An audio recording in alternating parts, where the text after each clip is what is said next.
औज़ुबिल्लाहि मिनश्शैतानिर्रजीम बिस्मिल्लाहिर्रहमानिर्रहीम अस्सलामु अलैकुम वरहमतुल्लाहि वबरकातुहू। सूरह इब्राहीम है मेरे सामने और सूरह इब्राहीम की आयत नंबर 10 है, पारा नंबर 13 और रुकू नंबर 14 चल रहा है। आयत नंबर 9 में अल्लाह तबारक व तआला ने फरमाया कि जब भी किसी कौम की तरफ रसूल भेजे गए तो उसकी कौम ने उन्हें इनकार किया और जुटलाया और कुछ अल्फाज बयान किए जुटलाने के, और फरमाया कि उन्होंने अपनी बात अपने ही मुंह पे मार दी। वकालू कहा इन्ना कफर ना बीमा उर्सिल तुम भी, हम इनकार कर रहे हो और हम जिस चीज़ के साथ तुम पैगाम दे रहे हो भेजे गए हो हमें उसमें शक है। और फिर ये कह दिया कि शक के बाद कि हमें इसकी परवाह नहीं है, हम ख़तर में नहीं लाते इसको।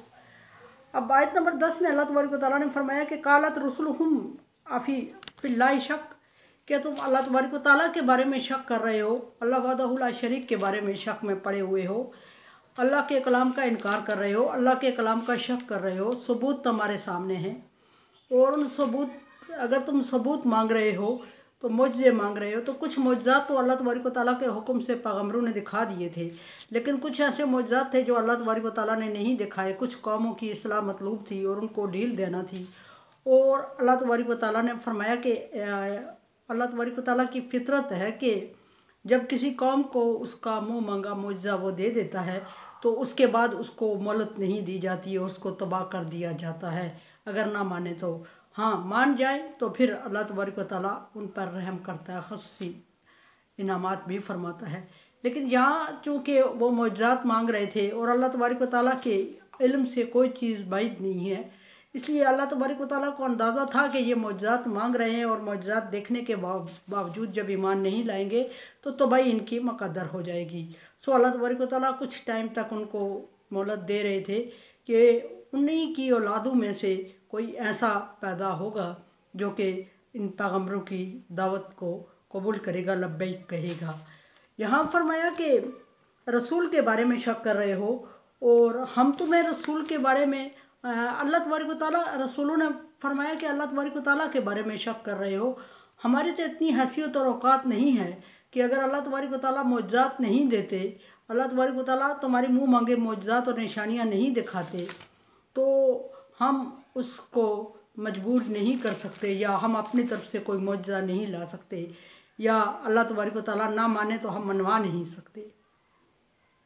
हाँ, जो अल्लाह तबारक व तआला ने इंसान को पहले से दे रखे हैं उन निशानियों पे गौर करो। और इंसान की जो बॉडी, इंसान का स्ट्रक्चर, इंसान की जो हैयत है वो बज़ाते ख़ुद एक बहुत बड़ा मुजज़ा है कि किस तरह अल्लाह तबारक व तआला ने मांगने और सुनने और समझने वालों के लिए भी इसमें निशानियां हैं कि अगर गौर करें तो देखें कि किस तरह अल्लाह तबारक व तआला ने इंसान को तख्लीक किया और फिर उसको इंसान से तख्लीक किया। ये इससे बड़ी और निशानी क्या है।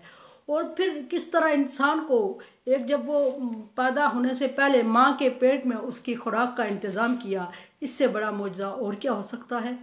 और फिर जब वो पैदा हुआ तो फिर माँ बाप के सहारे पे था और अपने आप मतलब करवट भी नहीं बदल सकता था, और वही इंसान जरी और शेज़ोर और बहुत खूबसूरत शक्ल में जुवान होता है। और फिर उसको अल्लाह तबारक व तआला ने एक इंसान के दिमाग की तरफ गौर किया जाए कि इंसान के दिमाग में कितने खुलिये अल्लाह तबारक व तआला ने पैदा किए और किस तरह वो मशीन की तरह काम कर रहे हैं। कोई मशीन पुरानी हो जाती है लेकिन अल्लाह तबारक व तआला की बनाई हुई रखी हुई दिमाग में वो मशीन कभी पुरानी नहीं हुई। और इंसान के दिल की तरफ गौर करें और उसमें सोचें कि किस तरह वो सारे जिस्म को ब्लड सप्लाई कर रहा है। दुनिया की सारी इजादात आ जाएं तो इसके मुकाबले में नहीं हो सकती। और फिर ये कि इंसान के हाथ पाँव पर और इनकी हरकत पे गौर करें, सोचता दिमाग है, करता जिस्म है, ये एक बहुत बड़ी इसमें निशानी है। और इस पैदा करने वाले पर अगर ईमान नहीं लाते हो तो इसके अलावा कोई और हस्ती हो सकती है जिस पर तुम ईमान लाओगे।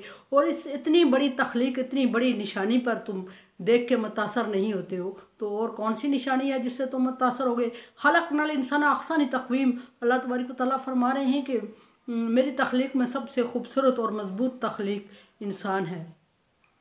और अगर वो इंसान की जो शख्स इंसान की हैयत, इंसान की शक्ल, इंसान की छवि देख के वो मुतासर नहीं हुआ तो फिर किसी और चीज़ से उसको मुतासर करना।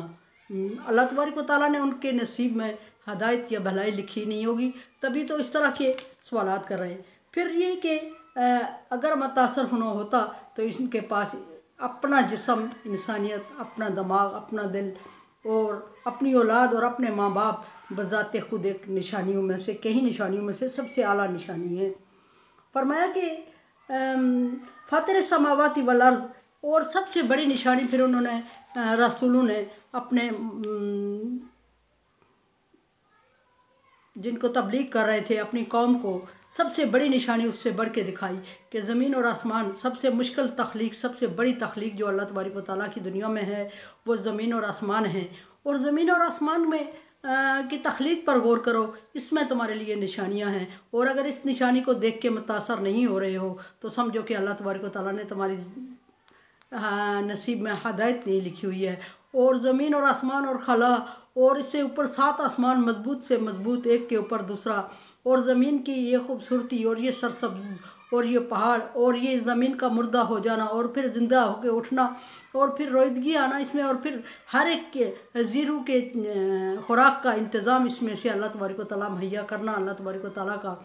और सूरज चाँद तारों को एक दूसरे के पीछे लगा देना और मुकर्रर वक्त के लिए लगा देना, और एक ज़रा भी उनका आगे पीछे ना होना, टाइम का आगे पीछे ना होना, इसमें निशानियां हैं अक्ल वालों के लिए और समझने वालों के लिए। और अगर जो नहीं समझता, जिसको समझ नहीं आ रही है, तो वो इन निशानियों को देखने के बावजूद भी ईमान नहीं लाएगा। और जब वो ईमान नहीं लाएगा तो फिर अल्लाह तबारक व तआला ने उसके नसीब में हदायत लिखी नहीं हुई है, और वो उसके दिल पर मोहर लग गई है, उसके कानों पर और उसकी आंखों पर मोहर लग गई है। वरना तो इन चीज़ों में सब में निशानियां हैं, और अक्ल और समझ और शऊर रखने वालों के लिए निशानियां हैं, अक्ल सलीम रखने वालों के लिए निशानियां हैं। हर कोई इसमें से ना हदायत पा सकता है, या ना निशानियां ढूंढ सकता है, और ना इससे मुतासर हो सकता है। वरना तो इससे बड़ी कायनात में, ज़मीन आसमान से बड़ी कोई ऐसी तख्लीक हो नहीं सकती कि जिससे इंसान मुतासर हो। जो इससे नहीं मुतासर होता वो इंसानियत से नहीं मुतासर होता, इंसान की अपनी बॉडी से, अपने जिस्म से नहीं मुतासर होता, अपने दिल और दिमाग से नहीं मुतासर होता। तो फिर और क्या निशानी चाहिए, और किस निशानी पर वो ईमान लाएगा या मुतासर होगा। और अल्लाह तबारक व तआला अपनी फितरत से हट के अगर करने के आदी नहीं है, वरना निशानियाँ दिखाना और मुअज्जात मुँह मंगे उनको दिखाना अल्लाह तबारक व तआला की कुदरत से कहीं दूर नहीं है, कुछ दूर नहीं है। फरमाया कि यद हुकुम, दूसरी बात फरमाई कि रसूलों ने उनसे कि तीसरी बात यद हुकुम लिया फिर लकुम, अल्लाह तबारक व तआला अगर तुम्हें बार बार अपनी तरफ बुला रहा है, अपनी तरफ मुतवज्जे कर रहा है, तो अल्लाह तबारक व तआला अपने मखलूक के लिए 70 माओं से ज़्यादा शफीक है। और माँ जब अपने बच्चे को बुलाती है तो डेफिनेटली भलाई के लिए बुलाती है। तो अगर जो 70 माओं से ज़्यादा शफीक अल्लाह की ज़ात है, वो अगर रसूलों का अपनी कौम को तबलीग करने का ये अंदाज़ था कि अगर अल्लाह तबारक व तआला तुम्हें अपने तरफ बार बार मुतवज्जे करना चाहता है और तुम्हें अपनी तरफ बुला रहा है, तो इसका मतलब ये नहीं कि अल्लाह तुम्हारा मोहताज है या उसको तुम्हारी बहुत ज़रूरत पड़ गई है और तुम्हें ज़रूरत, अपनी ज़रूरत के लिए बुला रहा है, बल्कि वो तुम्हारे गुनाहों को बख्शना चाहता है, तुम्हारे गुनाहों को माफ़ करना चाहता है, और तुम्हें खूबसूरत और खुशहाल आसूदा ज़िंदगी आखिरत में देना चाहता है। और अपने अहकामात पे किताबी ज़िंदगी गुजरवाने का अगर अल्लाह तबारक व तआला तुम्हें मजबूर कर रहा है गुजारने पे, तो या बुला रहा है, तो इसका ये मतलब नहीं कि तुम अल्लाह के काम आ रहे हो, बल्कि अल्लाह की रहमत है जिससे अल्लाह तबारक व तआला तुम्हें अपनी तरफ मुतवज्जे करना चाहता है और बुलाना चाहता है। और फिर अल्लाह तबारक व तआला ने हर एक पैगम्बर की ज़िम्मेदारी लगा के फिर ये कह दिया कि तुम्हारा ज़िम्मा पैगाम पहुँचाना, मेरा ज़िम्मा हिसाब लेना है। बंदे को बंदे का ताबे और फरमाबरदार और मती नहीं किया टोटली, बल्कि पैगाम पहुँचाने की ज़िम्मेदारी पैगम्बरों की लगा दी, हिसाब लेने की ज़िम्मेदारी नहीं लगाई। अल्लाह तबारक व तआला ने कतई ये पसंद नहीं किया कि इंसान पर काबिज़ हो जाए और इंसान पर मसल्लत हो जाए, इंसान का मुक़य्यद होकर रह जाए, इंसान के सामने मजबूर और पाबंद हो जाए। ऐसा अल्लाह तबारक व तआला ने अपने रसूलों को भी खुली छुट्टी नहीं दी। फरमाया कि तुम्हारी ज़िम्मेदारी अलैकल बलाग अलैना हिसाब, पैगाम पहुँचाना ज़िम्मेदारी है, सिर्फ अपनी ज़िम्मेदारी को मत भूलें। और अलैना बलाग, हाँ अलैना हिसाब, हमारी ज़िम्मेदारी है उनसे हिसाब लेना, और तुम उन पर मसलत न हो जाना और उनको अपने बंदे और अपने ताबे ना कर लेना। हुज़ूर सल्लल्लाहु अलैहि वसल्लम को अल्लाह तबारक व तआला इरशाद फरमाते हुए फरमा रहे हैं कि तुम क्या समझते हो कि लोगों पर ईमान को मसलत कर दोगे, इस्लाम को मसलत कर दोगे? ऐसा नहीं है। अल्लाह तबारक व तआला ने इन्हें आज़ाद पैदा किया है, और अगर अल्लाह तबारक व तआला ने इन्हें आज़ाद पैदा किया है तो सिर्फ अपना उम्मती, अपना फर्माबरदार रखा है, और उसके अलावा किसी और के ताबे और फर्माबरदार नहीं। रसूलों को भेजा और उनकी ज़िम्मेदारी पैगाम पहुँचाना लगा दी। हिसाब लेना, माफ़ करना ना करना अल्लाह तबारक व तआला ने अपने ज़िम्मे ले लिया। कोई इंसान किसी के अमाल से मेजरमेंट करके ये नहीं कह सकता कि वो बख्शा जाएगा, वो नेक अमाल कर चुका है। अल्लाह तबारक व तआला फरमा रहे हैं नहीं, बख्शने के लिए ज़रूरी नहीं कि सारे नेक अमाल ही हों। नेक अमाल फर्माबरदारी के लिए होते हैं, ताबे होने के लिए होते हैं, एहसास दिलाने के लिए कि अल्लाह तबारक व तआला के फर्माबरदार हैं हम।